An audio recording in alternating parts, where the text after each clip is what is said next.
बिस्मिल्लाहिर्रहमानिर्रहीम। अस्सलाम वालेकुम नाज़रीन इकराम, मैं हूं मखदूम शहाबुद्दीन और आप देख रहे हैं मेरा फेसबुक और यूट्यूब चैनल।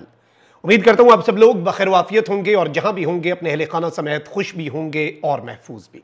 नाज़रीन इकराम, कुछ बड़ी इंपॉर्टेंट हैपनिंग्स हैं। एक जानिब तो काजी फाइज ईसा इस वक्त मुकम्मल तौर पर तैयार है, निज़ाम की, सिस्टम की, हुकूमत की सहूलतकारी जारी है और काजी फाइज ईसा साहब को मजीद 3 साल के लिए पाकिस्तान का आला तरीन अदालत का चीफ जस्टिस बनाने की तैयारियां ताकतवरों की तरफ से मुकम्मल हैं। लेकिन इस सब के अंदर इस सिस्टम पर, इस सिस्टम के बेनिफिशरी ही एतमाद नहीं कर रहे। जहाज तैयार है और काजी की एक्सटेंशन ना होने की सूरत में नवाज शरीफ साहब पाकिस्तान छोड़ने का मंसूबा बना चुके हैं, लेकिन काजी की एक्सटेंशन का मामला सेटल होने से पहले ही नवाज शरीफ साहब की लंदन भागने की तैयारी के वाले से बड़ी डेवलपमेंट है। और यह मामला क्या है, इसे जरा डिस्कस कर लेते हैं। साथ ही साथ पाकिस्तान तहरीक इंसाफ पर एक नए वार की तैयारी कर ली गई है और जो मंगल के दिन की हैपनिंग्स हैं वो बहुत ज्यादा तशवीशनाक हैं और वो आने वाले वक्त के हवाले से बहुत कुछ वाजे कर देती हैं। उस पर भी मैं कुछ चीजें आपके सामने रखूंगा। इमरान खान साहब और बुशरा बीबी का जो 190 मिलियन पाउंड स्कैंडल केस है वो भी चल रहा है, तो शकाना 2 रेफरेंस की तो मैंने अपडेट दे दी थी। उसके हवाले से 190 मिलियन पाउंड केस के हवाले से मैं अपडेट भी आपके सामने रख दूंगा और साथ अली अमीन गंडापुर की खान साहब से मुलाकात जो है उसके हवाले से जो अंदरूनी कहानी है उस पर कुछ क्लेम्स आए हैं सामने। और इस वक्त पीटीआई जो है वो मुकम्मल तौर पर इस वक्त जारहाना मूड में आने जा रही है और पीटीआई मोमेंटम गेन करने जा रही है। और अब इमरान खान साहब ने जो इकदाम किए हैं उनसे एक चीज़ वाज़ेह हो गई है कि अब पीछे हटने वाला चांस नहीं है और ये डू और डाई सिचुएशन है for Pakistan Tehreek Insaf as well. अगर अब चीज़ें मैनेज हो गई तो ये मंसूबा 10 साल मंसूबा है, तो फिर 10 साल के अंदर पीटीआई को क्रश और इसी निज़ाम को इस तरह से चलाए जाने के हवाले से फिर कुछ किया नहीं जा सकेगा अगर इन दिनों में पाकिस्तान तहरीक इंसाफ ने कुछ ना किया। And I think this is the only reason, this is the sole reason कि इमरान खान साहब ने मियां वाली के बजाय पिंडी में जलसा करने का हुक्म दिया है। 5 अक्टूबर खान साहब की सालगिरह वाले दिन बाज़ाब्ता तौर पे जलसा होगा लाहौर मीनारे पाकिस्तान, जहां पर असल में होना था, विद और विदाउट इजाजतनामा। रावलपिंडी में भी विद और विदाउट इजाजतनामा लियाकत बाग के मकाम पर खान साहब अब जो डेट देंगे उस पर भी जलसा होगा और खान साहब अब जो तारीख देंगे उस पर भी एज इट इज मनवान अमल होगा। और जो मकाम का तायुन अडियाला जेल का कैदी नंबर 804 करेगा वही पीटीआई के लिए अल्टीमेट चीज होगी। इजाजतनामा सेकेंडरी है, ये मैं आपको बता रहा हूं। अब जुमेरात अदलिया के लिए एहतजाज मुल्क गिर, जुम्मे का दिन पाकिस्तान तहरीक इंसाफ ने बाज़ाब्ता तौर पर कह दिया है कि जी जो मुल्क में फस्तायत और इलेक्शंस और मैंडेट चोरी के खिलाफ एहतजाज। फिर सैटरडे को रावलपिंडी का जलसा, 5 अक्टूबर को खान साहब की सालगिरह वाले दिन लाहौर में जलसा। इस सब के अंदर वकला की तहरीक ऑलरेडी एक्टिव है। जुमेरात का दिन ऑब्वियसली अगर अदलिया की आज़ादी के लिए है तो फिर वकला भी इसके अंदर एडअप होंगे और पीटीआई उनकी बाज़ाब्ता हिमायत का ऐलान करेगी। एक अपनी जो फोर्सेज हैं वो ये यूनाइट कर लेंगे। अब ये सब कुछ हम देख रहे हैं, ये सब कुछ हम विटनेस कर रहे हैं और इसमें कोई दूसरी राय नहीं कि ये पीटीआई के लिए डू और डाई सिचुएशन बन चुकी है।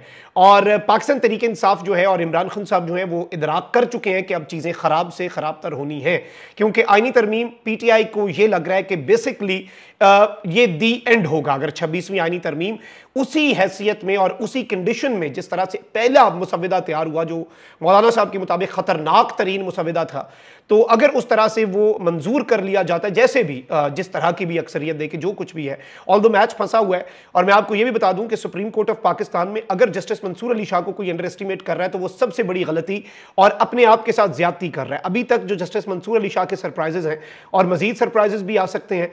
सुप्रीम कोर्ट ऑफ पाकिस्तान के जजेस जो हैं उनकी तरफ से कोई यूनाइटेड फ्रंट पे कुछ ना कुछ चीजें जो हैं उसकी भी एक्सपेक्टेशन है, ये मैं आपको बता दूं।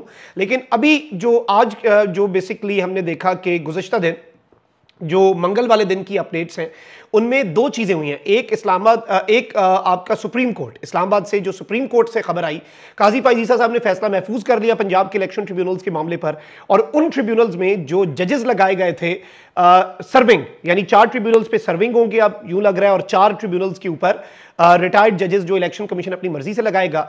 सर्विंग जज साहिबान जो है उन्हें वहां पर बेसिकली अब लगाया जाना है जहां पर पीटीआई जीती हुई है ना जिन्हें इस्लाम में, और वहां के ट्रिब्यूनल्स को वो देखेंगे ताकि काम ही जरूरत ही ना रहे ना पीछे कोई।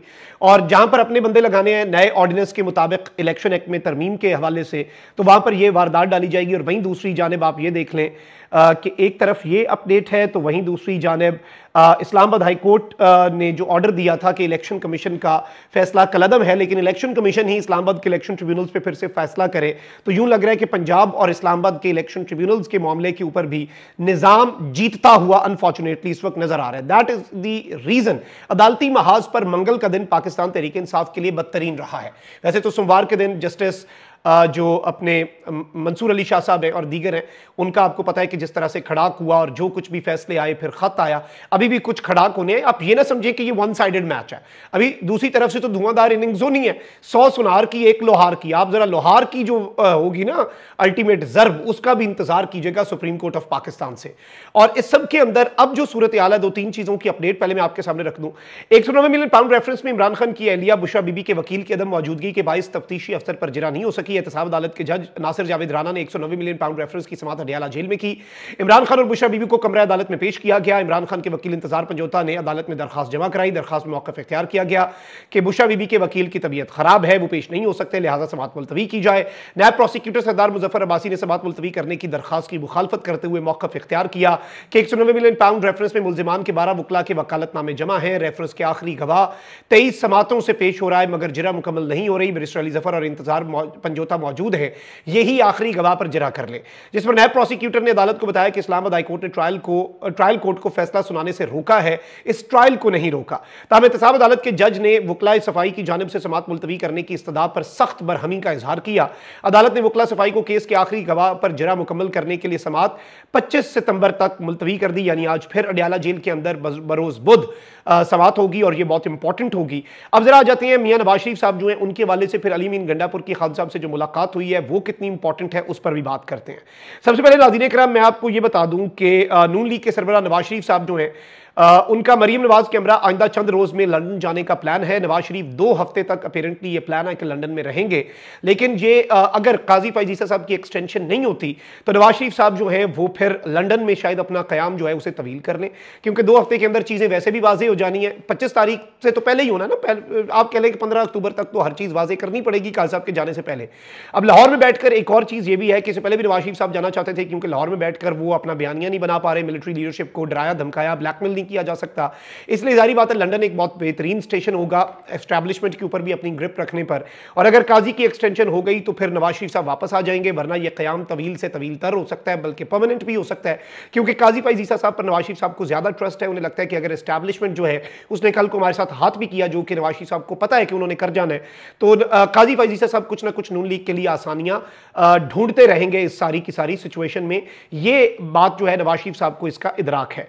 अब वहीं दूसरी जानिब लाहौर का जो जलसा है एक तरफ, तो उसके अंदर भी अब बहुत सी चीजें हो रही है, पाकिस्तान तहरीक इंसाफ मोमेंटम गेन कर रही है, लेकिन नवाज शरीफ साहब का जाना, अभी सवाल यह है कि इससे पहले भी वो जाना चाह रहे थे, लेकिन एस्टैब्लिशमेंट ने उन्हें गालिबन ये रिपोर्ट्स आई कि नहीं जाने दिया। और नवाज शरीफ साहब की और नून लीग की कुल वक़्त भी यह है कि भाई आपका वज़ीर आज़म हो, बेटी आपकी वज़ीर आला हो, केसेस आपके सारे खत्म हो चुके हों, लेकिन आप एस्टैब्लिशमेंट की मर्जी और मंशा के बगैर एक लंदन का ट्रिप भी ना कर सकें।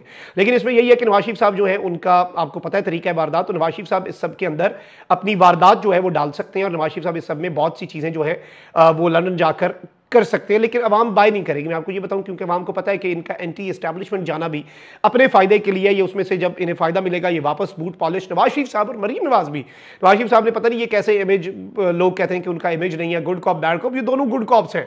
ये दोनों इस वक्त मुकाबला चल रहा है तीनों का, नवाज शरीफ साहब का, शहबाज शरीफ साहब का और मरीम नवाज का। ये चीज़ आप याद रखिएगा, जैसे बिलावल का और जरदारी साहब का भी मुकाबला चल रहा है ना, कौन बेहतरीन तरीके से वो टाउट अच्छा बन जाता है या कौन अच्छी कठपुतली के तौर पे साबित होता है। अब वहीं दूसरी जानिब लंदन फरार होने की तैयारी मुकम्मल है, और ये तैयारी की जाएगी और वापसी शायद नहीं की जाएगी। ऑब्वियसली अगर मेरिट पर, ईमानदारी पर फैसले करने वाला कोई शख्स आ गया तो फिर नवाज शरीफ साहब जो है वो पक्के पक्के वहाँ पर रह सकते हैं। अभी सबके अंदर अली मीन गंडापुर साहब जो है उनकी इमरान खान साहब से मुलाकात जो है उसके हवाले से कुछ चीज़ें सामने आई हैं। वज़ीर आला खैबर पख्तूनख्वा अली अमीन गंडापुर अडयाला जेल में इमरान खान साहब से मुलाकात करने पहुंचे और इसकी अंदरूनी कहानी सामने आई है। इमरान खान साहब से मुलाकात की उन्होंने, और मुलाकात खत्म होते ही वज़ीर आला अली अमीन गंडापुर मीडिया से गुफ्तगू किए बगैर वापस चले गए।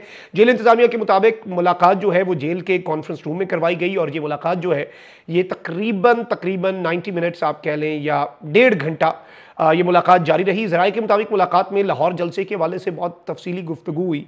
मुलाकात में 28 सितंबर को रावलपिंडी में होने वाले जलसे के हवाले से भी मुशावरत की गई और मुल्की सियासी सूरत हाल, खैबर पख्तूनख्वा के मामलात पर भी अली मीन गंडापुर ने डायरेक्शंस ली।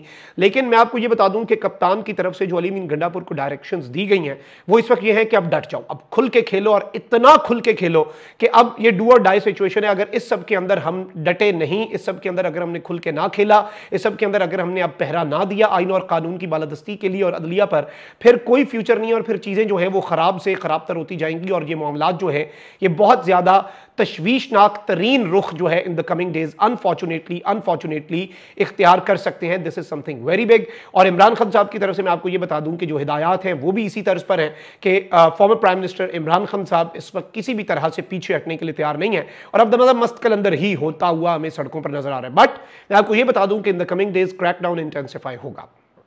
ये सफ़र पीटीआई के लिए आसान नहीं होगा, लेकिन चूंकि अब ये सफ़र नागुज़ीर हो चुका है, ये सफ़र तय करना है, तो अब पीटीआई का इम्तिहान असल अब शुरू हुआ चाहता है। अपना बहुत ख्याल रखें। निगमान पाकिस्तान जिंदाबाद।